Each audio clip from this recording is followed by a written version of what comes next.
Did you finish your book? Yeah. So you've written a book? Well, it's more like a handbook. It's not really a real book, but it's a handbook, and it shows you how to live more green. So every week it introduces a new idea, a new habit, so that you can eventually become very green. Yeah, so like after all year, it just becomes like a routine. And Yeah, exactly. Yeah, it's a good idea, huh? Yeah. Well, it's called 52 Weeks of Easy Green.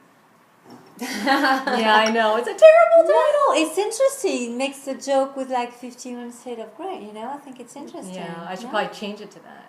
Because nobody's interested. I sent it out to a bunch of publishers and nobody's interested.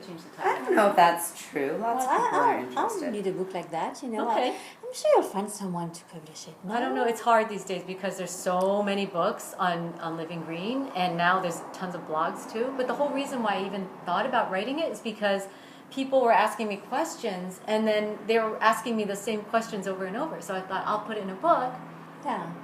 Speaking of 52 Shades, I wanted to tell you this relationship story that I have from work. Do you want to hear it? Okay. Yeah, you know, we have another 14 minutes before I'm not dead. Yeah. Okay. So there's this new gal that came to work. She's an intern. She is gorgeous. She has cascading hair. You know, like cascading like a waterfall hair. Naturally. She's naturally blonde, thick, gorgeous hair. Beautiful teeth, beautiful skin, you know. She makes you feel jealous when she walks in the room. But the thing about her is she's so lazy. She doesn't do anything. She sits there every day and she like surfs the internet. She looks at like the gossip websites, and she does her nails. She's never working.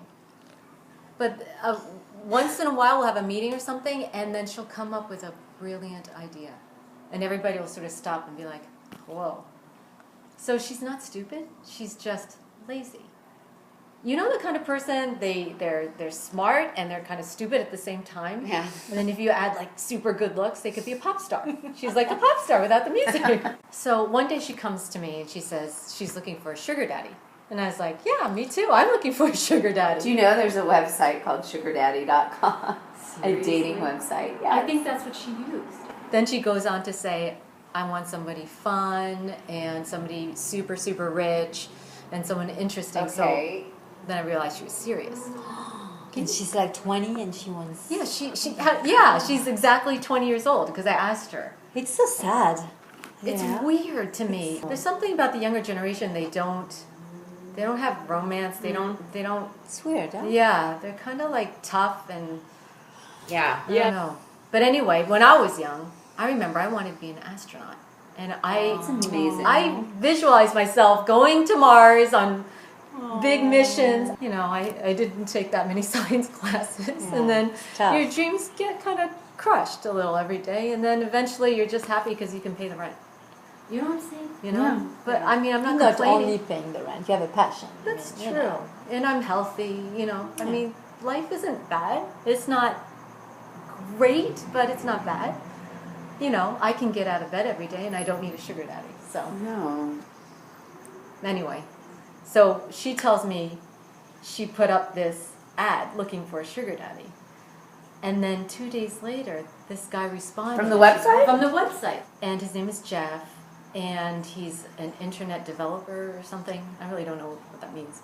She found it like 2 days after she found a guy already? Well, there were like a bunch of guys. Crazy. But he was the one that was like, she said, the most normal. Yeah. You know? You might find weirdos And in there, huh? super rich too. Yeah. If she had chosen to work and not be lazy, she could be him, herself. But, you know, it's so much easier just to find somebody like that to date, and then she doesn't have to do the work. So that's her attitude. Yeah.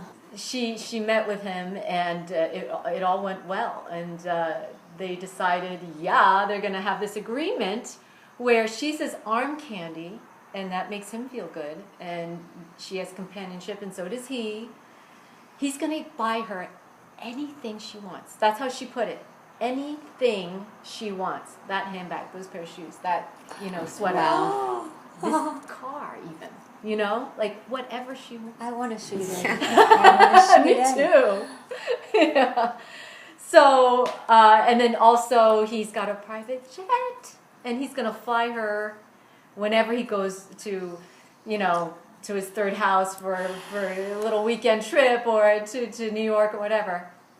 It's not like I want to fly in a private jet because I know how bad it is for the environment. Like, I even feel bad flying in regular jets. But it would be nice to be in a position to be able to tell somebody, you know what, no, I don't think I'll fly in your private jet because it's not good for the environment. It'd be like, nice to be able to say that to somebody. Oh my God. Yeah, that's right. I wouldn't say no. I would go to You would Tahiti, see manta rays, Don't even have to sleep with them.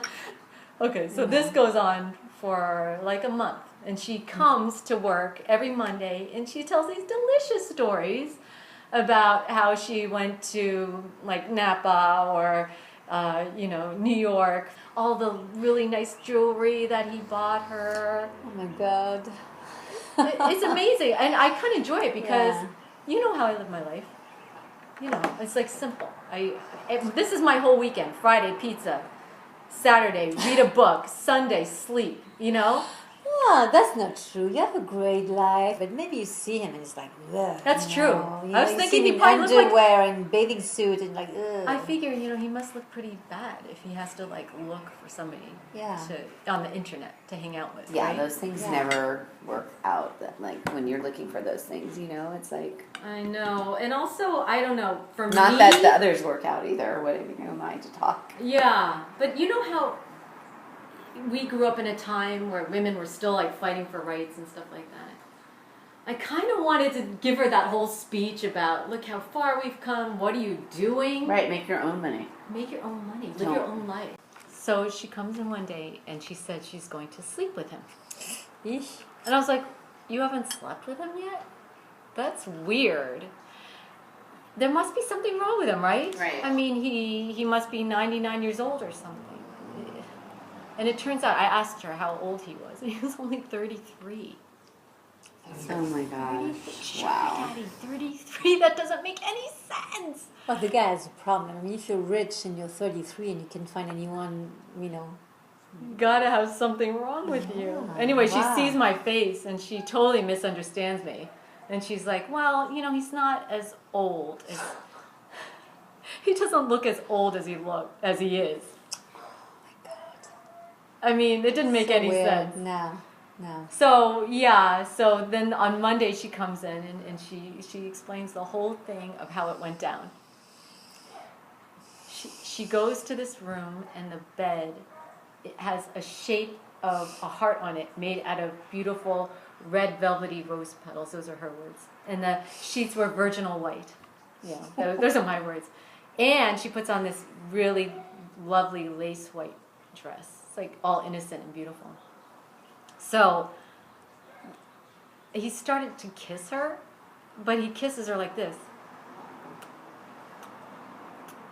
Oh, That's what she said. Oh my God. And she said, "Can you be a real man and like be more aggressive? Because that is so creepy." Yeah, that's why he has a problem, this guy, The white and everything. I asked her, does he know if you're a virgin or not? And she said, well, I'm not a virgin. And he knows because we're completely honest with each other. I said, okay. He's having this little fantasy or whatever. And then I asked her, is he married? And she said, no. And he's single. I'm like, well, how can he be single if you guys are together? And she goes, we're not together. He's my sugar daddy. I don't get it. I don't get it. All this dating, sugar daddy thing. We don't have that in France. Yeah, but I mean, they're spending so much time together, and they're being romantic now, and she considers him not a boyfriend. It's weird. People are different these days. Yeah, it's weird. Yeah. So anyway, she comes into work one day, like very soon after, and she said, "I'm getting married." So I was like, "Oh my gosh!" So things have changed. You're going to get married to Jeff. And I was like happy for her. She's like, it's not Jeff. It's this other guy she met. He's a music producer. He's recently divorced, only 6 months divorced.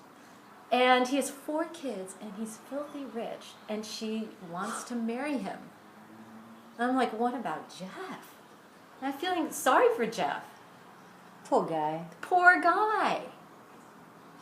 So anyway, she starts like cleaning her desk. She's got the nail polishes, the hairbrushes, the flash drives, and she's putting it all in her purse. And she takes off. And I run to the window just to get a peek, and this huge monster black SUV pulls up, and she climbs in, and she's gone. I never saw it again. It's very Los Angeles, don't you think, too? Yeah, it's like a TV show. It didn't seem real. Yeah. I mean, how long could this marriage last? So, anyways, the end of the day, I go downstairs. I put on my bike helmet. I'm getting ready to go, and this really fancy yellow sports car drives up, and out pops this pretty handsome looking guy, and he's, I would say, 24 years old, and he has this sort of forlorn look on his face, and I knew right away, it's Jeff. Oh, poor Jeff. And he's going to the directory, and he's looking for our company name, and I knew who he was, and I really wanted to go because I hate talking to people with my helmet on because I feel like such a dork. But I was like, I felt sorry for him. So I said, can I help you? And he said, I'm looking for this girl. And I said, it's her last day. I want to catch her before she leaves. And I said, she already left earlier today. And I think he had a tear in his eye. Oh, poor guy. Poor Jeff. Poor Jeff. I mean, he really fell for her. Yeah. So he got back in his car and he drove away. And it was sad. Yeah, she's like a predator. She is. She's a narcissist. The narcissists never get hurt. It's always the other person. I don't know. That's true. Yeah. Oh, by the way, girls, it's past 12 in France. Yay! And I'm alive! Yoo-hoo! You survived. Okay, so let's Cheers have to that. Cheers. It's bad luck if you have an empty glass. Okay. So, Okay. to us, your project, life. to the baby, Yes. to your To my dream book. project, And to living my in life. living. Did you already say to- hi?